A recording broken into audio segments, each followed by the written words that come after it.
അത് ഒരു ഡൗട്ടാണ്. ഇപ്പോൾ എൻ്റെ അമ്മ അവരൊക്കെ 1890s കോളേജൊക്കെ പഠിച്ചുകൊണ്ടിരുന്നത്, അല്ല എൻ്റെ അപ്പൊക്കെ. അപ്പോൾ എൻ്റെ അമ്മ പറഞ്ഞിട്ടുണ്ട്, ഹോസ്റ്റലിൽ പഠിക്കാനായിട്ട് താമസിക്കാൻ ചെന്നപ്പോഴാണ് ഒരു TV ആദ്യമായിട്ട് കാണുന്നത് അവരുടെ ലൈഫിൽ. അതുപോലെ എൻ്റെ അപ്പയാണെങ്കിൽ ഒരു യാത്ര പോയപ്പോഴാണ് അവിടെ ഒരു കടയിലിരിക്കുന്നതാണ് TV കാണുന്നത്. അങ്ങനെ ഒരു കാലഘട്ടത്തിൽ ടെലിവിഷൻ, അതിൻ്റെ ഒരു സാധ്യത, അതിൻ്റെ ഒരു ലോകം, അതിന് ഇത്രയും ഒരിതുണ്ട്, അല്ലെങ്കിൽ ഇത്രയും ഒരു സാധ്യതകളുണ്ട് എന്ന് തിരിച്ചറിയപ്പെടുക, അല്ലെങ്കിൽ അത് ഒരു പാഷനായി മാറുക. കാരണം അങ്ങനെ ഒരു സാധനം ഉണ്ടെന്ന് അറിഞ്ഞാലല്ലേ നമുക്ക് അങ്ങനെ ഒരു പാഷൻ വരുള്ളൂ. അതെങ്ങനെയായിരിക്കും? ഞാൻ എൻ്റെ ബാല്യകാലത്ത് വെച്ചാൽ ഞാൻ 4ാം ക്ലാസ്സിലും 5ാം ക്ലാസ്സിലൊക്കെ പഠിക്കുന്ന സമയത്തൊക്കെ പയ്യെ ടെലിവിഷൻ വന്നു തുടങ്ങി. പ്രത്യേകിച്ച് രാമായണം, മഹാഭാരതം എന്നൊക്കെ പറഞ്ഞ എപ്പിക് സീരിയലുകളൊക്കെ വന്നു തുടങ്ങിയൊരു സമയം എനിക്ക് തോന്നുന്നത് ഞാൻ ഹൈസ്കൂളിൽ കയറുന്നതിന് മുമ്പുള്ളൊരു സമയത്താണ്.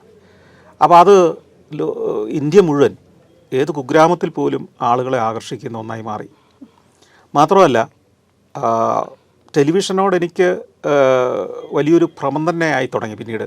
അപ്പോൾ ഈ ടെലിവിഷനിലെ ഏത് പരിപാടിയും പോയിരുന്ന് കാണുകയും അത് ആസ്വദിക്കുക എന്നതിനേക്കാൾ, ഇപ്പോൾ ഉദാഹരണത്തിന് ദൂരദർശനിലെ കാലത്ത് കൃഷി ദർശൻ എന്ന് പറഞ്ഞൊരു പരിപാടി ഉണ്ടായിരുന്നു. അതായത് വൈകുന്നേരം ഒരു 6 മണി മുതൽ 7 മണി വരെയൊക്കെയോ അല്ലെങ്കിൽ 6:30 വരെയുള്ള സമയം, ഞാനിപ്പോൾ കൃത്യസമയം ഓർക്കുന്നില്ല, കാർഷിക പരിപാടിയാണ്. അത് ഏതെങ്കിലും ഉത്തരേന്ത്യൻ ഒരു കൃഷി ശാസ്ത്രജ്ഞനോ ഒരു കൃഷി ഓഫീസറോ ഒരു മാവിൻ്റെ തൈയും കൊണ്ട് പോകുന്നു, പറമ്പിൽ പോയി കളയ്ക്കുന്നു, കുഴിയെടുക്കുന്നു, അതിനകത്ത് കുറച്ച് വളമിടുന്നു, അല്ലെങ്കിൽ ചാണകം ഇടുന്നു, ഇത് നട്ടുവെക്കുന്നു, വെള്ളം ഒഴിക്കുന്നു, ഇത്രേ കാര്യമുള്ളൂ. ഇത് അരമണിക്കൂർ അയാൾ പറഞ്ഞ് മനുഷ്യനെ ബോറടിപ്പിക്കും. ദൂരദർശൻ്റെ പരിപാടിയൊക്കെ അത്തരത്തിലായിരുന്നു. പക്ഷേ ഇതുപോലും ഞാൻ കണ്ടുകൊണ്ടിരിക്കുന്നത് ഈ മാങ്ങ നടാൻ എനിക്ക് നന്നായിട്ട് അറിയാം ആളെക്കാൾ. പക്ഷേ അതിന് വേണ്ടിയിട്ടല്ല. ഇതെങ്ങനെയാണ് ഈ ദൃശ്യങ്ങളെ ഏത് ആംഗിളുകളിലൊക്കെയാണ് എടുക്കുന്നത്, അതിന് എന്തൊക്കെ ടെക്നിക്കാണ് ഒരു വിഷ്വലി ഉപയോഗിക്കുന്നത് എന്ന് അറിയാനുള്ളൊരു അന്വേഷണം, അതിന് വേണ്ടിയിട്ടുള്ളൊരു ശ്രമം എൻ്റെ ഭാഗത്തുണ്ടായിരുന്നു. അപ്പോൾ അത് പിന്നീട് പല ഷൂട്ടിങ്ങുകൾ ചിലയിടത്തൊക്കെ കാണും. ഇപ്പോൾ അതിന് എനിക്ക് തോന്നുന്നത് 6ാം ക്ലാസ്സിലോ 7ാം ക്ലാസ്സിലൊക്കെ പഠിക്കുമ്പോൾ മരങ്ങാട്ടുപള്ളി എൻ്റെ സ്കൂളിൽ വെച്ചിട്ടാണ് ആ വർഷത്തെ, അപ്പോൾ എനിക്ക് തോന്നുന്നത് മാണി സാറ്, കെ മാണി ധനകാര്യമന്ത്രിയൊക്കെ ആയിരിക്കുന്ന സമയത്താണ്, അദ്ദേഹത്തിൻ്റെ പ്രത്യേക താല്പര്യപ്രകാരമായിരിക്കണം, ലോട്ടറി കേരള ഭാഗ്യക്കുറിയുടെ നറുക്കെടുപ്പ് മരങ്ങാട്ടുപള്ളി സ്കൂളിൽ വെച്ച് നടന്നു ഒരു തവണ. ഏതോ വലിയൊരു ഓണം ബമ്പറോ അങ്ങനെ എന്തോ ഒരു സാധനം, വലിയൊരു ആഘോഷമായി. അന്നാണ് ആദ്യമായിട്ട് ടെലിവിഷൻ ക്യാമറ ഞാൻ കാണുന്നത്. അപ്പോൾ ദൂരദർശനൊക്കെ വന്നിട്ടുണ്ട് ഇത് കവർ ചെയ്യാൻ.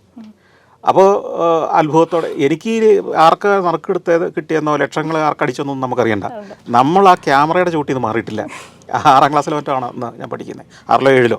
അപ്പോഴിത് പല ക്യാമറകൾ വെച്ച് മൾട്ടി ക്യാം എന്ന പ്രയോഗമൊന്നും നമുക്കെന്നറിയില്ല. പക്ഷേ പല ക്യാമറ വെച്ചിട്ട് ഇത് ഷൂട്ട് ചെയ്യുന്നു. അതിൽ ഒരു ക്യാമറ ക്ലോസപ്പാണ് കവർ ചെയ്യുന്നത്, ഒരു ക്യാമറ വൈഡാണ് എടുത്തുകൊണ്ടിരിക്കുന്നത്. ഇതൊക്കെ നമ്മൾ നിരീക്ഷിച്ച് പഠിച്ചുകൊണ്ടിരിക്കുകയാണ്. പിന്നെ അത് TV യിൽ വരുമ്പോൾ ഇതെങ്ങനെയാണ് അതിൻ്റെ റിസൾട്ട് എന്ന് പഠിക്കുകയാണ്. അപ്പം അന്ന് തന്നെ ഈ ടെലിവിഷൻ മേഖല, അത് വിഷ്വൽ മീഡിയ മനുഷ്യൻ്റെ മനസ്സിലുണ്ടാക്കുന്ന ഇമ്പാക്റ്റ് എന്താണെന്ന് നമുക്ക് കൃത്യമായിട്ട് അറിയാം. സിനിമ മാത്രമല്ല, സിനിമ എന്ന ഒരൊറ്റ സാധനം അതിനു മുമ്പ് വരെ മനുഷ്യനെ വിഷ്വൽ മീഡിയയുടെ ഒരു പ്രോഡക്റ്റായിട്ട് മനസ്സിലുള്ളൂ. അതിലപ്പുറം നമ്മുടെ ജീവിതത്തിലെ ഇപ്പോൾ ലോട്ടറി എടുക്കുന്നതാണെങ്കിലും മാവ് നടുന്നതാണെങ്കിലും വാർത്തയോ ലോകത്ത് നടക്കുന്ന സംഭവങ്ങൾ മനുഷ്യനെ അറിയിക്കുന്ന കാര്യത്തിലാവാം, ജീവിത ലൈഫ് സ്റ്റൈല് മനുഷ്യൻ്റെ മുമ്പിൽ അവതരിപ്പിക്കുന്നതാവാം, ഈവൻ സിനിമയും ടെലിവിഷനിലൂടെ വരുന്നു. അപ്പം സിനിമയ്ക്കും അപ്പുറമുള്ള നിരവധി സാധ്യതകൾ വിഷ്വൽ മീഡിയയ്ക്കുണ്ട് എന്ന തിരിച്ചറിവ് തന്നെയാണ് ടെലിവിഷനിലേക്ക് തിരിയാൻ പ്രേരണ.